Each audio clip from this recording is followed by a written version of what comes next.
কৰিব তাতে যুঁজটোত আমি নাই মানুহবিলাকে যুঁজ কৰিব আমি যুঁজ নকৰোঁ আমি কামহে কৰিম আমি প্ৰচাৰ কৰিম আমি ৰাইজৰ লগত কথা পাতিম আমি যুঁজত নাই কাৰো লগত আমি যুঁজ নকৰোঁ বড়োলেণ্ডৰ নিজৰ মা দেউতা দাদা ভাই একেলগে বসবাস কৰা জনগোষ্ঠীবিলাকৰ ৰাজনীতিত আৰু কি যুঁজ কৰিব লাগে সেই যুঁজটো একো যুঁজ কৰাৰ দৰকাৰ নাই খুব ভাল পৰিৱেশ ধুনীয়া পৰিৱেশ আজি 26টা জনগোষ্ঠী একেলগে আছে শান্তিৰ মাজেৰে চবে বসবাস কৰি আছে 35 লাখ জনসাধাৰণৰ এটা সপোন আছে যে এটা সুন্দৰ বড়োলেণ্ড গঢ়িব লাগে এইটোৱে আমাৰ কাৰণে সবচে ডাঙৰ এটা মূলধন কণ্টেষ্টটো কাৰ কাৰ লগত হ'ব কণ্টেষ্টটো যোনে যোনে খেলিব চবৰ লগতে হ'ব কিন্তু জিকিব যোনে ভাল পাৰফৰ্ম কৰিব সিয়ে জিকিব ৰাইজে সবচে বেছি মৰম জাক দিব সিয়ে জিকিব politician think of election Statesman think of generation বুলি এটা কথা আছে যোনে ৰাজনীতি কৰে সি ইলেকশ্যনৰ কথাই ভাবিব আৰু যোনে সমাজৰ কথা ভাবে সি মানে সদায় জেনেৰেশ্যনৰ কথা ভাবিব আজি জেনেৰেশ্যন ক'ৰবাত কিবা বেয়া হৈছে নেকি মদ ভাং খাইছে নেকি নেক্সট জেনেৰেশ্যন কি হ'ব এইটো ভাবিব গতিকে সব পলিটিকেল পাৰ্টিয়ে ইলেকশ্যন আহিলে তেনেকুৱাই মানে ব্যস্ত হয় বা কাম কৰে আৰু চবে টাৰ্গেট এটা ৰাখে যে নিজৰ নিজৰ যিটো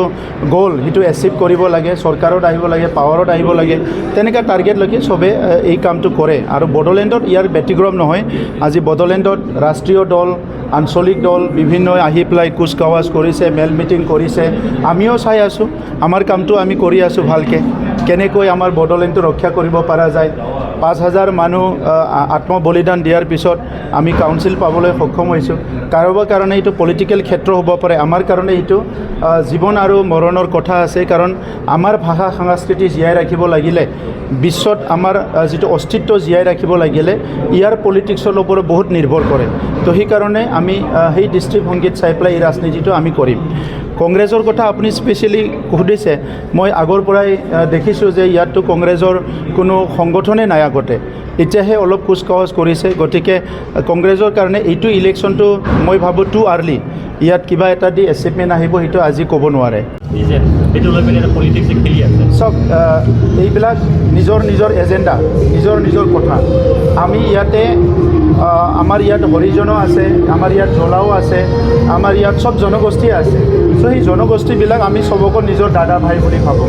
সংবিধানে কি কৰিছে এইটো আমি নকওঁ সংবিধানে কি দিছে কি দিয়া নাই এইটো চবেই জানে কিন্তু মানুহ হিচাপে বড়োলেণ্ডত যোনে বসবাস কৰে আদিবাসী হওক ইয়াত মানে মদাহী আছে হাজং আছে গাৰো আছে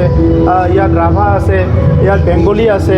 মাইনৰিটি মুছলমানসকল আছে চবকো আমি নিজৰ দাদা ভাই বুলি ভাবোঁ আৰু তেনেকৈ আমি সকলোকে ট্ৰিটমেণ্ট কৰোঁ সন্মান কৰোঁ মৰম কৰোঁ আৰু তেনেকৈ আগবাঢ়ি যাব বিচাৰোঁ আজি সময়সীমা অন্তিম দিন তেনেকুৱা একো নাই তেখেতসকলে এটা ভাল পদক্ষেপ লৈছে মই তেখেতসকলক ধন্যবাদ জনাওঁ আৰু যোৱা 30-40 বছৰত জাতীয় সংগঠনবিলাকে তেনেকুৱা এটা চিন্তা লৈ আগবাঢ়ি আহিছে ৰাজনৈতিক নেতাসকলে তেখেতসকলৰ বিভিন্ন এজেণ্ডা থাকে এই হিচাপে কোনোবা জাতীয় কথা যদি চিন্তা কৰে বা কোনোবা যদি ভৱিষ্যতটো চাই লৈ পেলাই চিন্তা কৰে বিবেচনা কৰিব আৰু যদি নকৰে তাৰ কথা তেনেকৈ চলিব মুখ্যমন্ত্ৰীয়ে VCDC ইয়াৰ পৰা স্ক্ৰেপ কৰিব বিচাৰিছে চাওক VCDC অকল বড়োলেণ্ডত নাই 10টা কাউন্সিলত VCDC আছে আৰু VCDC স্ক্ৰেপটো ইয়াত নহয় এইটো কেন্দ্ৰতে হ'ব চ' VCDCৰ স্ক্ৰেপ কৰিবৰ কাৰণে এটা আইন পাছ কৰিব লাগিব আৰু সেইটো আইন সংশোধন কৰি VCDC কৰা হৈছে গতিকে এই কথাবিলাক যে আজি ইলেকশ্যন আহিছে কথাবিলাক ওলাইছে অনাগত দিনত ইয়াৰ কাৰণে কিছুমান সিদ্ধান্ত হ'ব 125th এমেণ্ডমেণ্ট হোৱাৰ লগে লগে VCDCটো ইলেকশ্যন হ'ব গতিকে VCDC ইয়াতকৈ আৰু শক্তিশালী হ'ব যদি ইলেকশ্যন হৈ যায় আৰু ইয়াৰ কাৰণে 125th এমেণ্ডমেণ্টটো আমি বিচাৰি আছোঁ মানে সেইটো যাতে ভালকৈ আগুৱাই লৈ যায় গ্ৰাছৰুট লেভেলৰ উন্নয়নটো আৰু ক্ষিপ্ৰতাৰে আগুৱাই লৈ যাব পাৰে